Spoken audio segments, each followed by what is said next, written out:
नमस्कार दोस्तों, मध्य प्रदेश का चुनावी माहौल है। वर्तमान में हम राजगढ़ विधानसभा के राजगढ़ में मौजूद हैं। यहाँ पे कुछ युवा बैठे हुए हैं, उनसे बातचीत करने का प्रयास करेंगे कि इस बार मध्य प्रदेश चुनाव का और राजगढ़ विधानसभा का क्या माहौल है। नमस्कार भाई साहब, आपका शुभ नाम क्या है? नमस्कार भाई साहब, मेरा नाम राज यादव है। अच्छा राज जी, बताइए, युवा मध्य प्रदेश की पहचान है, इस बार क्या लगता है मध्य प्रदेश का माहौल क्या है?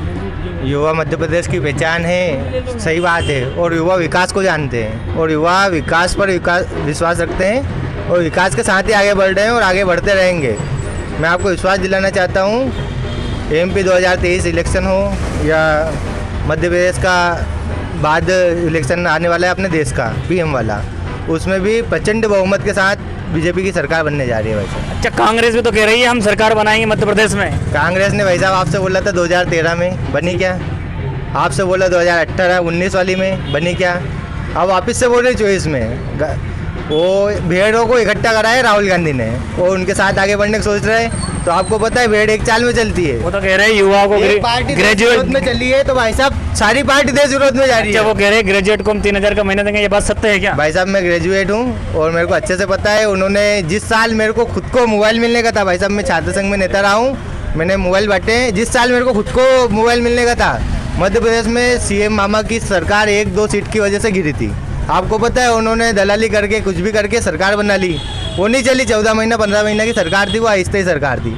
जिस साल को मेरे को मोबाइल मिलने का था भाई साहब, उस साल को वो योजना बनी। जिस साल को हमको छात्रवृत्ति में वृद्धि होने की थी, उस साल को छात्रवृत्ति नहीं है भाई साहब। मेरी BSc 3rd ईयर में ना तो छात्रवृत्ति है कांग्रेस सरकार में, ना मोबाइल मिला है। तो इनकी फोकट बातें। इन्होंने बोला था 2018 की सरकार में आपसे कि हम किसानों का कर्ज माफ़ करेंगे 2 लाख तक का। अच्छा, माफ हुआ कर्ज अभी तक? सुनो मेरी बात, इनके पिछली बार में थी वो शर्तें थी, सबसे पहला होता कि कर्ज माफ़ होगा। तो भाई साहब उसको इस बार रखने की ज़रूरत है। हमने 2014 में बोला था कि राम मंदिर बनाएंगे, 2023 में राम मंदिर बन के तैयार है, 2024 में आपको इसका मुद्दा नहीं दिखेगा। अगर किसानों को कर्ज माफ़ हो जाता तो वापस से कर्ज माफ़ी का मुद्दा क्यों दिखता? कांग्रेस का घोषणा पत्र आप पढ़िए, उसमें वापस से लिखा है 2 लाख तक कर्ज माफ़ी। भाई साहब अगर आपने खाना खा लिया तो आप वापस से खाना खाओगे क्या?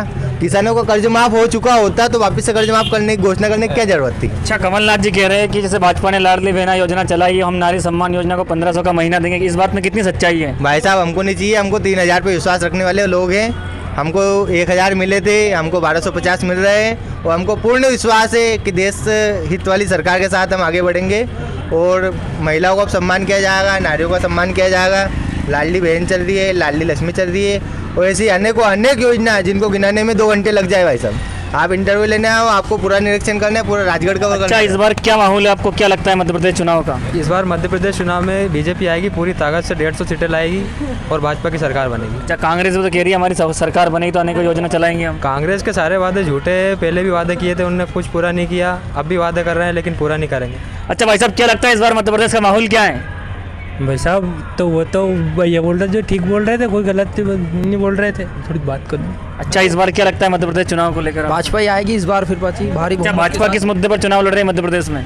भाजपा मुद्दे पे लड़ रही है। लाडली बहना योजना भी चलाई है बहुत सारी ने, और लाडली लक्ष्मी भी चल रही है। भाजपा के नेतृत्व में राम मंदिर का पूर्ण काम हो गया। 2024 में 22 जनवरी को स्थापना है श्री राम मंदिर की, नरेंद्र मोदी जी करेंगे हमारे। अच्छा भाई साहब, क्या लगता है इस बार क्या माहौल है मध्य प्रदेश में, कमल या कमलनाथ? अब वो तो भाई साहब बोल रहे थे, वो ठीक ही बोल रहे थे, कोई गलत थोड़ी बोल रहे थे। अच्छा, कुछ योजना गिना सकते हो भारतीय जनता पार्टी की आप? योजना में तो उनने फुल बहुमत से योजना निकाली पूरी, कोई दिक्कत नहीं, बात वाली बात नहीं। अच्छा, कांग्रेस के बारे में क्या विचार है आपका? कांग्रेस तो अबे थोड़ा बदलाव होना चाहिए। अच्छा, बदलाव होना चाहिए। हाँ। अच्छा, भारतीय जनता पार्टी ने भाई साहब बता रहे थे विकास के और बदलाव किस कारण होना चाहिए, मतलब वो थोड़ा वादे ज़्यादा करते। कौन? वो BJP वाले। हाँ। और काम पूरा करते। और कांग्रेस वाले थोड़ा इसी बेचारे। अच्छा, तो इस बार अगर राजगढ़ विधानसभा का क्या माहौल है, क्या लगता है राजगढ़ विधानसभा अगली बार जो कांग्रेस के खेमे में गई थी, इस बार वही प्रत्याशी वही उम्मीदवार?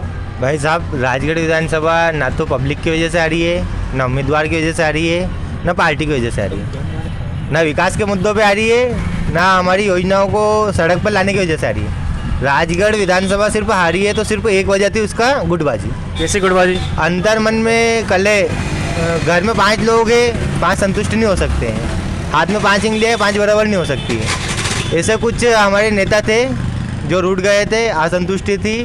और इस बार माहौल आप देखिए, कंधे से कंधे मिलाकर सब साथ में घूम रहे हैं। बड़े नेताओं के नाम आपको गिनाने की कोई ज़रूरत नहीं, आप सब जानते हो, आप घूमे हो क्षेत्र में। तो इस बार सब कंधे से कंधे मिलाकर सिर्फ कमल निशान हमारा एक निशान है और हमारे प्रत्याशी श्री अमर सिंह जी यादव। अच्छा, राहुल गांधी के बारे में आपका क्या विचार है? देश के प्रधानमंत्री बन सकते हो इस बार? राहुल डांडी, भाई साहब उनके बारे में विचार रखने की कोई ज़रूरत नहीं है। तो ऐसा क्या है राहुल गांधी भाई में? साहब वो एकमात्र देश के ऐसे नौजवान हैं जो 52 साल के होने के बाद भी नौजवान हैं। अच्छा, लोग तो कह रहे हैं युवा है वो। भाई साहब तो युवा दिखते हैं, जिन लोगों को युवा दिखते हैं उनके लिए युवा है। अब अपने पापा की उम्र है 52 साल और उनकी उम्र है 52 साल, और वो बोलते हैं युवा है। और आप समझिए युवा किससे बोलते हैं और नौजवान किससे बोलते हैं। नमस्कार दोस्तों, हम राजगढ़ विधानसभा के राजगढ़ में मौजूद थे। क्या हालात हैं यहाँ पर बीजेपी का